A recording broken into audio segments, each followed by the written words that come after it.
Hey everyone, and welcome back for another deep dive. Today we're going to be jumping into the world of colonoscopies. Oh boy. But before you hit that stop button, Yeah. this is some really cool stuff. You so. It's about how AI is being used to spot those pesky polyps Pesky polyps. during a colonoscopy. Right in the video feed. Yeah, in real time. Live as it's happening. Exactly. Wild. So we're looking at some research today on this new AI model Oh, cool. called the TSDetector. Catchy. It stands for Temporal Spatial Self-Correction Detector. Oh, okay. I see. But we can just call it TSDetector for short. Makes sense. But before we get into all that, I think it would help to set the scene a bit. Yeah, for sure. I mean, traditional polyp detection, it's tough, It's kind of like trying to find like a tiny grain of sand on a beach. Oh, wow. Yeah, during like a windstorm. That's a pretty intense analogy. It's not easy. Even for trained doctors, sometimes those polyps can slip through the cracks. Yeah, I can imagine. Yeah. So what makes them so hard to spot in the first place? Well, for one thing, the inside of a colon, it's not exactly the most static environment. It's like the lighting can change, the camera angle is shifting as the scope's moving around. Makes sense. There can be fluids blocking the view sometimes. All that visual noise and all that changing stuff, it makes it really hard to pick out those polyps, even for a really, really experienced doctor, So it's not just about like looking at a still image. It's about analyzing this whole constantly changing video feed. You got it. And that's where the first big challenge comes in. Okay. Researchers call it intrasequence distribution heterogeneity. Wow, that's a mouthful. It is. What does that even mean? Well, it basically means that all that visual information, it's changing from one frame to the next in that video. Right. So it's hard to tell what's a polyp and what's just, it's part of the colon. Oh, so the AI is basically trying to find a moving target in a constantly changing landscape. Basically, yeah. And to make it even harder, there's another challenge they got to face. Oh boy, what's that? It's called precision confidence discrepancy. Okay, I already lost. Basically, it means that the AI might think it's found a polyp, Okay. with like super high confidence. Right. But it's actually pointing at something totally different. Oh, so it's like a false positive. Yeah, exactly. Like a bit of food or maybe a fold in the colon lining, something like that. Oh, wow. So the AI has to be really, really sure that it's not getting tricked by all the visual distractions. You got it. And that's where our little AI hero TSDetector comes in. Okay, tell me more about this TSDetector. So this fancy system uses a two-pronged approach. Two prongs. Yeah, to tackle these problems head on. Okay, I'm all ears. So the first one focuses on what's called temporal level consistency learning. That sounds super complicated. It is a bit, but think of it like this. We're basically giving the AI a memory. Okay, so it can remember what it saw before. Yeah, exactly. It can remember what it saw in the previous frames of the video. That's interesting. And it uses that information to make a better decision about what's in the current frame. So instead of just looking at each picture on its own, it's like connecting the dots. Yeah, like a detective or something. Exactly. It's learning from the whole sequence. You got it.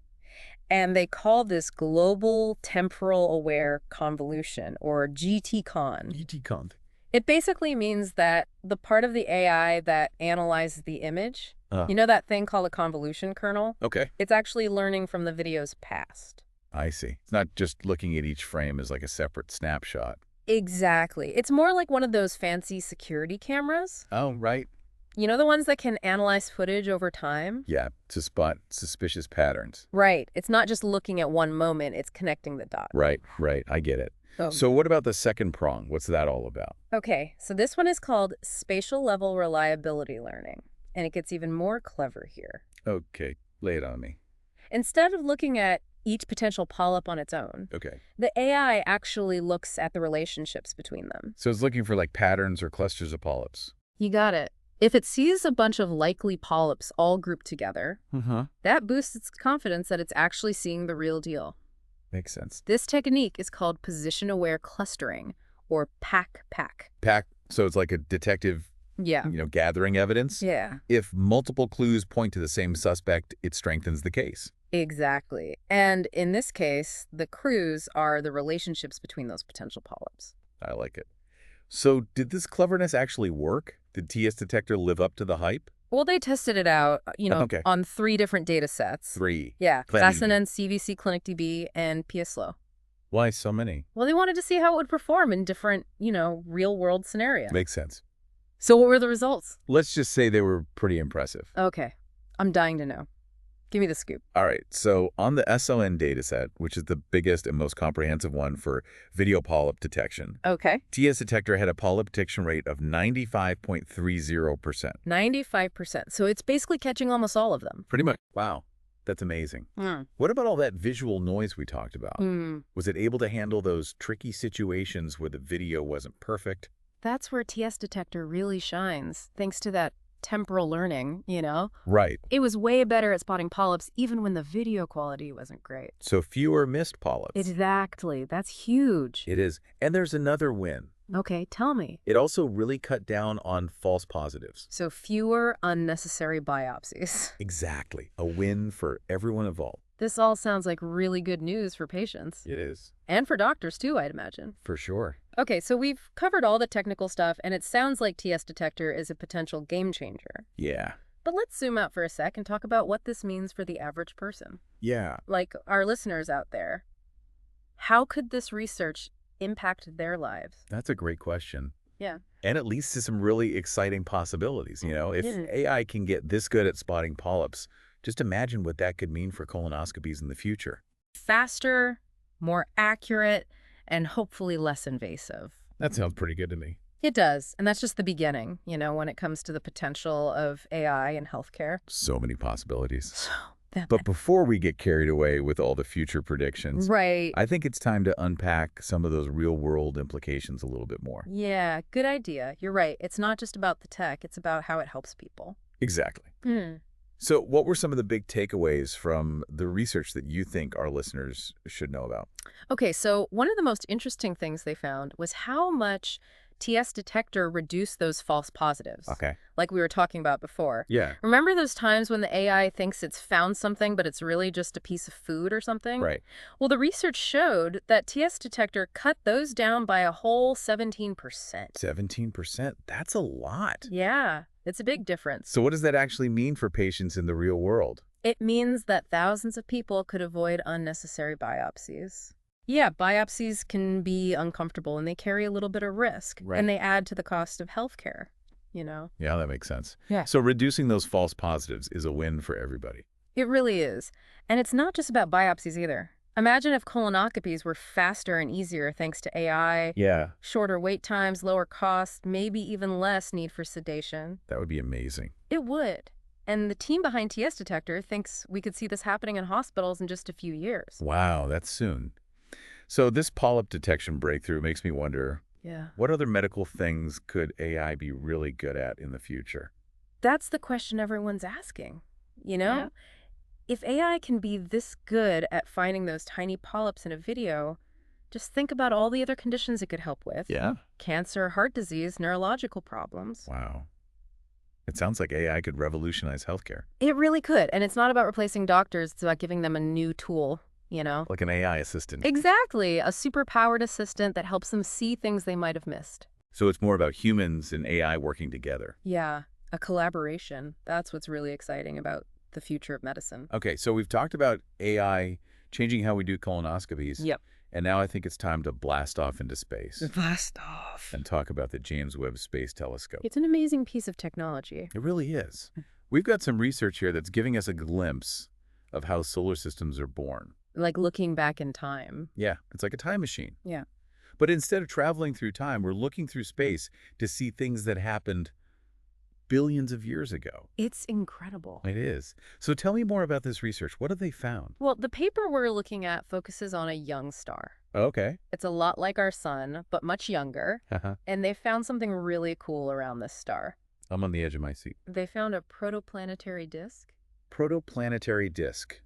Refresh my memory. What's that again? Okay, so it's basically a huge disk of gas and dust that swirls around a young star. Okay. It's like the raw ingredients for making planets. Oh, I see. Over millions of years, those particles clump together and form planets. Exactly, like a giant cosmic construction site. Yeah, building planets brick by brick, or I guess dust particle by dust particle.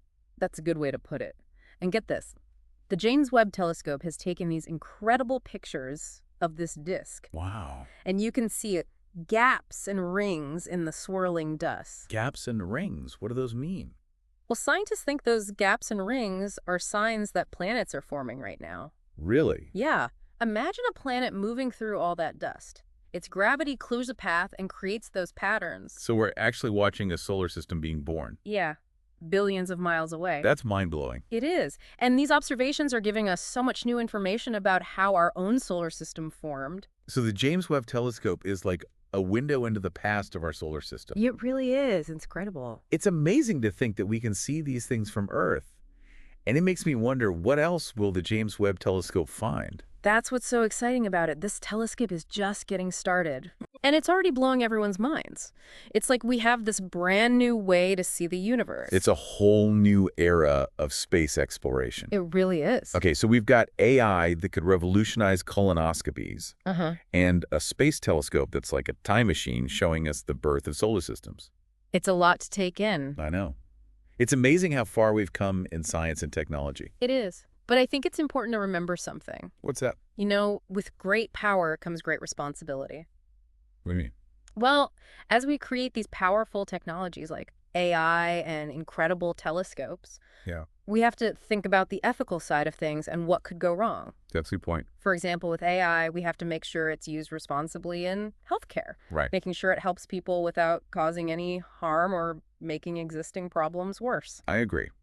Technology is a tool, and it depends on how we use it. Exactly. And with space exploration, we need to think about the long-term impact of what we're doing. Making sure we're exploring space in a sustainable way. Exactly. It's not just about pushing the boundaries of what we can do. Right. It's about making sure we're using these advancements to make things better for everyone and protect our planet. Well said.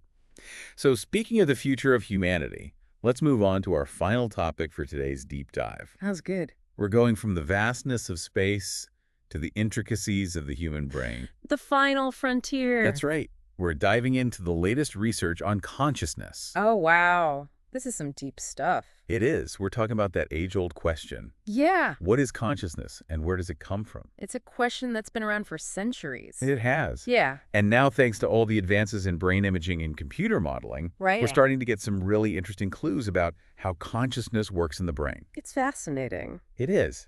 So tell me about this research. Right. What are they doing to study consciousness? Well, this research uses a technique called functional magnetic resonance imaging, or fMRI. fMRI. I've heard of that. Yeah, it's basically a way to see what's happening in the brain in real time. And they're using it to study people in different states of consciousness. Like what kind of states? Well, everything from being awake to being asleep to even deep meditation. Wow. So they're taking pictures of the brain in action to see which parts light up when someone is conscious. Exactly. And what they're finding is that consciousness isn't just in one spot in the brain. Oh, really? Yeah, it seems to come from all these different brain regions working together. So it's more like a network, a symphony of brain activity. Yeah, that's a great way to put it. And they're starting to find specific brain regions that seem to be really important for consciousness. Like what? Well, there's one called the posterior cingulate cortex. Okay.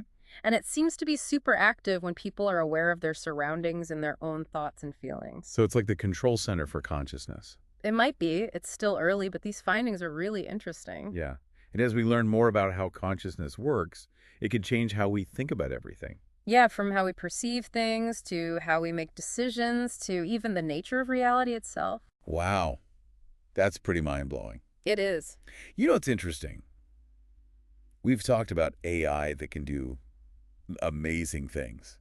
And telescopes that can see back to the beginning of time. Yeah. And now we're talking about consciousness. It's all connected. It is. All these advancements are about expanding our knowledge of the universe. Yeah, from the smallest things to the biggest. And it's all driven by this human curiosity. The desire to explore, to understand, to see what's possible. That's what's brought us this far. And is what will keep pushing us forward. To new discoveries and new frontiers. Exactly. Yeah. Well, that brings us to the end of our deep dive for today. Wow, time flies when you're having fun with science. It does. I don't know about you, but my brain is definitely full. Mine too. In good way, though. Definitely. So to all our listeners out there, keep asking questions and stay curious. And join us next time for another deep dive. Into the world of science and technology. Until then, keep exploring. See you next time. All right, so we've talked about AI changing how we detect polyps and the James Webb Telescope showing us the early universe. What's up next? Well, we're shifting gears a bit now, going from the vastness of space to something a little more, well, internal.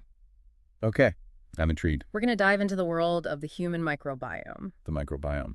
You mean all those tiny bacteria, microbes that live inside of us? That's right. And they're more important than you might think. Yeah, I've heard about how the gut microbiome can impact our health, like digestion and immunity. Oh, yeah. It's involved in a lot. But the paper we're looking at today focuses on something really interesting. Okay, what's that? The role of the microbiome in athletic performance. Wait, you're telling me those little microbes in our gut can affect how well we perform in sports? It sounds crazy, right? Right. But that's what the research suggests. Okay, I'm definitely interested. Tell me more. So they studied a group of elite athletes and analyzed their gut microbiome. And they found that the athletes who performed the best had way more of certain types of bacteria in their gut. So are you saying it's like having a secret weapon, a team of microscopic coaches in your gut? Kind of. The research is still early, but it's definitely pointing in that direction. What kind of bacteria are we talking about here? Well, one of the most important ones they found is called Veillonella atypica. Veillonella atypica. Try saying that 3 times fast. I know it's a mouthful. So what does this Veillonella do? It's really good at breaking down lactic acid. Lactic acid. That's the stuff that builds up in your muscles when you exercise, right? Exactly. And it makes you feel sore and tired. So if you have more Veillonella, it can help clear out that lactic acid faster. Exactly. You'll be able to push harder and recover quicker. Wow. So maybe that's why some athletes just seem to have that extra edge. It's possible. This research suggests that it might not just be about training and genetics, but also about what's going on in their gut. Okay, so here's the big question. Can we actually change our microbiome to become better athletes? That's the million-dollar question, and a lot of researchers are trying to figure that out. I bet. Are we talking about like probiotic supplements or something? There are already companies making probiotics for athletes, but it's still early days. Right. We need more research to really understand how it all works. Exactly, but the potential is huge. Just imagine if we could tailor our microbiome to optimize our health and performance. Not just in sports, but in everyday life, too. It's a pretty mind-blowing concept. It is. It makes you realize that we're not just individuals. We're like walking ecosystems. Exactly. A whole community of microbes living inside of us. And they're playing a much bigger role than we ever realized. It seems that way. Yippee. Well, this has been an amazing journey. It has. We've covered so much ground today. From AI detecting polyps to the James Webb Telescope showing us the early universe, and now the secrets of the microbiome. It's incredible how much there is to learn about the world around us and inside of us. It really is, and it's all thanks to science and human curiosity. That's what drives us to explore and discover new things. And who knows what amazing breakthroughs are waiting just around the corner. So to all our listeners out there, keep asking questions, stay curious, and keep exploring. And we'll see you next time for another deep dive into the world of science and technology. Until then, stay curious and keep exploring.